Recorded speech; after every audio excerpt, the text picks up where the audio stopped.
I'm gonna win 10 grand in one night. I made it, boy. I finally made it. Come on, pay up, sucker. The thing about a good hustler, he can go in a place and win all the money and leave, and everyone likes him. Came to play pool fast. It's good, Eddie. For how much? You name it. Well, here we go. Fast and loose. I've got troubles, and I think maybe you've got troubles. Maybe it'd be better if we just leave each other alone. You owe me money! The first time I saw The Hustler, I was just absolutely mesmerized by every moment of it. I had a couple of friends in it, and I was very, very close to that world at the time. Very good shot. Gleason was close to being a real professional. He was a superb pool player. Willie Moscone was the technical advisor on the film The Hustler. Paul Newman told me that he had never held a pool cue before Willie started teaching him. I broke my thumb. Oh, God! Shirley, I broke my thumb. I realize it's a very tragic love story that happens to be about pool players. But of course, the pool world thinks it's a story about pool. Shoot pool fast, Eddie. I'm shooting pool fast. When I miss, you can shoot.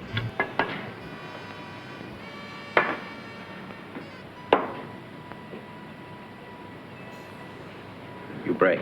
This picture was made in '60. It was released in '61. So it still existed within the context, in a general way, of the rotten 50s. The 50s were a time of massive hypocrisy. Following the witch hunts of the McCarthy era, many writers chose subject matter that addressed social issues head-on. I think The Hustler is frank-ish about some kinds of personal issues, alcoholism or maybe even suicide. That was a characteristic of directors and writers like Bob Ross. And these were people who were serious about the movies and felt, I think, that, at the beginnings of their career, that movies had evaded significant issues, personal issues, political issues, social issues, and that sort of thing. And I think it was part of Bob's drive to encompass things that had been eluded, passed over by filmmakers before him in the late 40s and the early 50s, where a lot of subjects, whether it was discrimination or anti-Semitism, those kinds of topics, began to appear in movies. And I think Bob was terribly taken with those possibilities. He came to Warner's. Melvin Leroy had hired him off of a play that he had done called The Body Beautiful in New York. And he came out and he had one of those 7-year contracts. He became very well known as a screenwriter. Robert Rawson went on to become writer, producer, and director of many films, including All the King's Men in 1949, which won 3 Academy Awards, including Best Picture. Island in the Sun in 1957 for 20th Century Fox, and the critically acclaimed They Came to Cordura in 1959 with an all-star cast that included Gary Cooper and Rita Hayworth. In 1960, he would co-write a screenplay about a popular sport in America. The script was based on a novel by Walter Tevis. The origin of the game goes back, first recorded in 1090. The game was played outdoors, a form of lawn bowls or croquet or cricket. The game came indoors prior to 1500s and was played on the floor of the home. But then the very wealthy noblemen, because those were the only ones who really played the game, could not bend. A lot of them were very obese. So they moved the table to a game table. And then the game really took off in the 1500s with Louis XIV. The word billiard comes from the French bille. So its modern origins would be French. Rawson begins casting. For the role of Fast Eddie Felson, he gets advice from world billiards champion Willie Moscone. Willie had originally suggested Frank Sinatra for the part of Fast Eddie Felson. He was old buddies with Sinatra. He thought he would, be good for the part. He probably would have, but Newman became Fast Eddie Felson. Fats, let you and I shoot a game of straight pool. $100? Well, you shoot big-time pool, Fats. That's what everybody says, you shoot big-time pool. Let's make it $200 a game. Paul was on the money. The way he walked around the table, the way he chalked the cue, the way he eyed the shots. 5 ball. You know, this is my table, man. I own it. Paul is a wonderful all-around actor and athlete.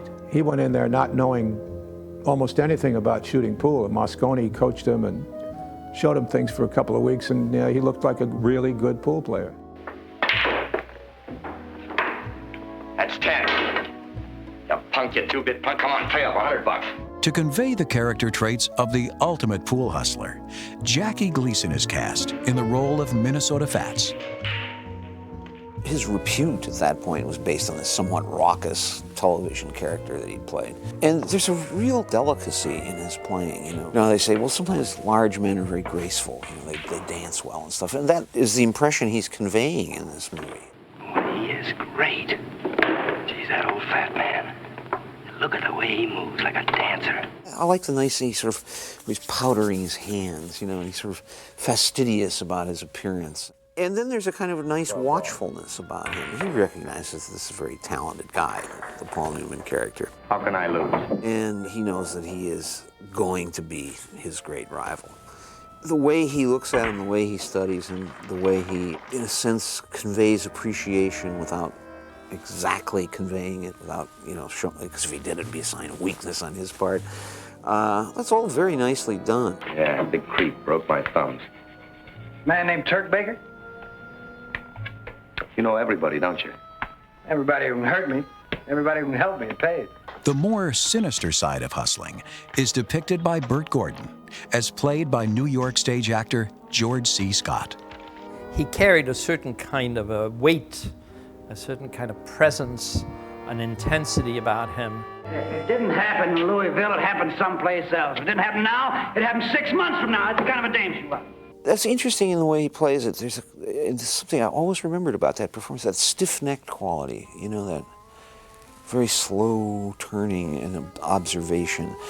He doesn't actually, until the end of the movie, have an awful lot of dialogue in this picture. It's just a presence, and it's a presence of he's going to get this guy somehow, he's going to get him under his wing, and he's going to destroy him, or attempt to destroy him. This is a terrific performance by Scott. You gotta get your thumbs broken again. And your fingers. If I want them to, they're gonna break your right arm in 3 or 4 places. Adding love and meaning to Fast Eddie's life is Sarah Parker, who has demons of her own. She is played by actress Piper Laurie. Piper Laurie very much kept to herself. I thought Rawson was very smart in casting her because it brought a kind of an odd quality, you know, sort of an off-center, off-kilter feel to the character instead of the standard ingenue. I know where you live. In a locker at a bus station. We shot all of the interior scenes, all the scenes between Newman and Piper Laurie that happened in the apartment. The set was built. It was a Fox studio, I believe, on 55th Street and 10th Avenue. The dressing rooms were like fairly small. They were almost like cells, really. There was an old building, and they were like, I would say the size of them were maybe 10, 12 feet by 8 feet or something. And basically sort of brick and I don't remember a window, to be honest with you. I could be wrong. She went on to furnish that dressing room as if she was going to live in it for the rest of her life. I mean, she had it fully furnished with pictures, and I think she would stay over. My impression is she would actually sleep there. It's a great feeling, boy. It's a real great feeling. Make shots that nobody's ever made before. And you play that game the way nobody's ever played it before. You're not a loser, Eddie. You're a winner. Some men never get to feel that way about anything. To me, this movie is alive in the pool rooms. And to a degree, in everything that directly leads up to the pool playing. I think that's what most of the audience remembers as most vividly. And it's what works best in the movie. We had a technical advisor called Willie Moscone, who was, at that time, I think, world champion. Every pool player was on the set or came to visit was clearly in awe of him. He was a very dapper man. He reminded me of Gleason, oddly enough, because he dressed, always was a tie and a suit. Very, very neat and quiet man, and absolutely brilliant on a pool table. It was like watching a great musician, a great violinist or a great cellist, there was nothing he could not do once he went to work on that pool table. He was obviously enormously helpful to Paul Newman and to Rawson. Paul Newman told me when I interviewed him for the book that he had never held a pool cue before Willie started teaching him. And Willie taught him not only how to hold the cue, but how to look like a pool player, how to look like a hustler. And Paul, he used to practice at a girls' high school. And he used to come on a motorcycle in disguise so he wouldn't be mobbed. And he'd go down there and he'd practice for hours and hours. And he learned to play. But the really great shots that you see on there, you'd go from Newman's eyes to Willie's hands. And he made the shot. He was a technical advisor, but he's also in the movie. He was always the one that they were giving the money to hold the stakes. It was Moscone. Willie, give him the stake. You got yourself a pool player. Preacher, give me my coat, will you? We're shooting in a location that was absolutely wonderful for that. It was a real pool room called the Ames Pool Room in New York. It was off Times Square. And when you walked in, the feel of it, the filtered light through the windows, the pool tables, it was not a set. It was the real thing, and you just knew it. It was shot by Eugene Shufton, the creator of the Shufton process, which was a different way of doing matte photography that involved literally mirrors. That old phrase, they do it all with mirrors out there. Well, the Shufton process actually did do it with mirrors. It was a way of projecting a background by the use of mirrors. And so Shufton was a legendary cinematographer, and I think his lighting in the pool scenes is just fabulous. And I think that's very, very significant part of the success of the movie. See, that reality, the reality of Newman's playing, the reality of Gleason's playing, the reality of George Scott's playing in the pool rooms, and then sort of capped by the reality of the setting, the reality of the light. It's what's most original about the movie and most authentic about the movie. Since The Hustler was released in 1961, many people who play pool professionally, and even those who play socially, believed Minnesota Fats and Fast Eddie Felsen were based on real people. When Walter Tevis was inducted into the BCA, the Billiard Congress of America's Hall of Fame, he made a statement at the dinner that the two characters in the movie, Minnesota Fats and Fast Eddie, were totally fictitious characters.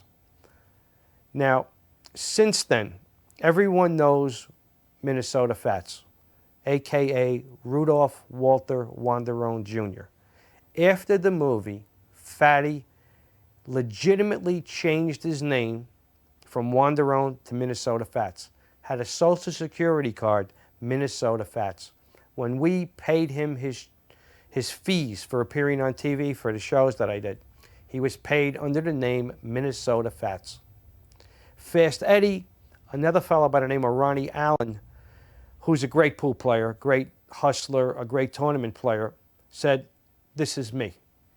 And again, when Walter said it is totally fiction, they are made up, it is not based on anyone, you have to believe him. The characters of Minnesota Fats, Fast Eddie Felsen, and Bert Gordon were fictional people. However, hustling at pool was real.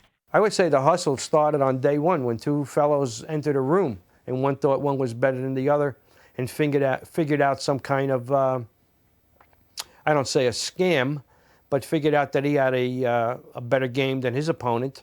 And I think really the hustle came in more to match play. When two fellows came into the room, they made odds. Either they spotted each other money or spotted each other points. The late 19th century into the 20th century, you had professional pool hustlers. And right on through the 20th century, it didn't end there. You had guys, very colorful names, who would travel the country hustling pool. And of course, what hustling was is you go in, you play for money, don't play your best, and then when the stakes go up, you cash in. You had people who just played the whole country that way. After a while, they would be known in their own venue. Word would spread. After a while, you wouldn't be able to go into a pool room and play anybody anymore, so you have to move on. And there were guys actually who traveled, you know, across the country doing that until they were discovered. Pool hustling's been around many years, but when it really got big was during the war. You know, during the war when a lot of the people went overseas to fight, and during the Depression also, you know, I know players that were playing for big money back even during the Depression. It was a Depression-type game, you know. I mean, there were people that they had no place to go. Pool room was heated, it was warm. You'd go in. For a small change, you were able to rent time on a table, and you could play pool. And because nobody had much money, you would try to take the half a buck or dollar that this guy had. And it was a game that thrived in that kind of atmosphere. I would say that the one person who gained the most from the movie, other than the industry itself, had to be Fats. When we did the series called The Legendary Pool Players Tournaments, the Great Pool Shootout was the first one in 1978. Here's Minnesota Fats, who played in very few tournaments, never won one, did not finish higher than third in any tournament, changed his name, exploited the movie, made more money than any living human, like he would say, from the movie, on the left side, and the greatest pool player in the world of all times on the right side. Willie became the greatest by pure ability. His longevity as king was 17 years. He set a record and break a record almost in the same tournament. He played match games just like Fats and Fast Eddie played, but challenge matches for his title. And then here's Fatty on the other side, who knew exactly what buttons to push. He would aggravate Willie to death. And Fats was a showman. Fats was funny. I mean, he would tell Willie things and Willie would go off like a Roman candle. And he'd just go on and on and on and tell stories. He was like W.C. Fields' character. He was going to have this eating contest with this man in Illinois or somewhere. And he was sitting in the room waiting for them to bring this person that he was going to go up against. And they bet maybe $5,000 or $10,000 supposedly. You know, so Fats is sitting in this room. They got all this food, and this is the food they're going to use for the contest, right? So he waits and he gets impatient, so he finally goes over and eats a couple of turkey legs, he says, you know. So finally he sees down the hall, they're bringing this man in, he weighs about 800 pounds. And a person on each side bringing this man to the into the room. They get to the door, and the guy's so big he couldn't get through the door. So Fats said he just went over and he ate a couple more of those turkey legs, you know, and just greased the door down really good, or hams, you know, greased the door again. They just slid the guy on in, and then he knocked out a couple more turkeys and everything else and beat the guy for the money. But, I mean, his stories were like that. They were outrageous. I got to play Fats on the Dick Cavett show. I was doing Promises, Promises, the Broadway musical, and they called me at the last minute and they said, Peter Falk was supposed to shoot a game with Fats on the Cavett show, and Peter had the flu. Could I come over? So I go over. And we played 8-ball. He said, when do you want to play 8-ball, kid? And I said, okay. So I broke, he missed, and I ran the table. Now, he said, oh, you've been spending more time in the pool room than the acting class.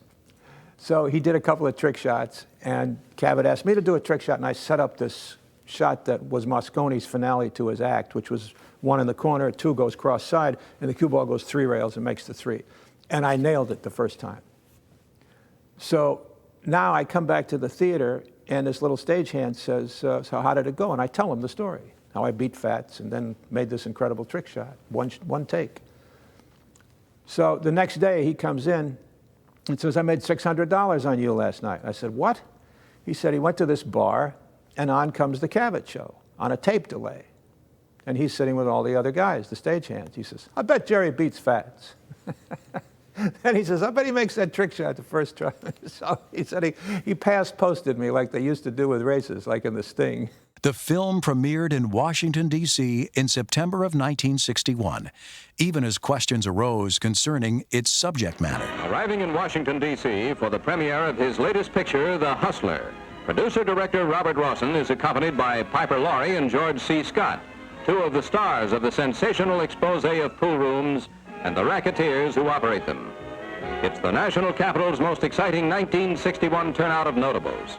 And the trio, joined by Willie Moscone, international billiard champion, and Orville Crouch, form a reception committee to welcome the distinguished first-nighters. Senator Henry Jackson of Washington State and Mrs. Estes Kefauver, whose husband is anathema to gangsters and racketeers, are here. Associate Supreme Court Justice and Mrs. Tom Clark are also in attendance to see The Hustler with its vivid exposure of the crimes now under federal investigation. Here, too, are Senator and Mrs. John McClellan of Arkansas.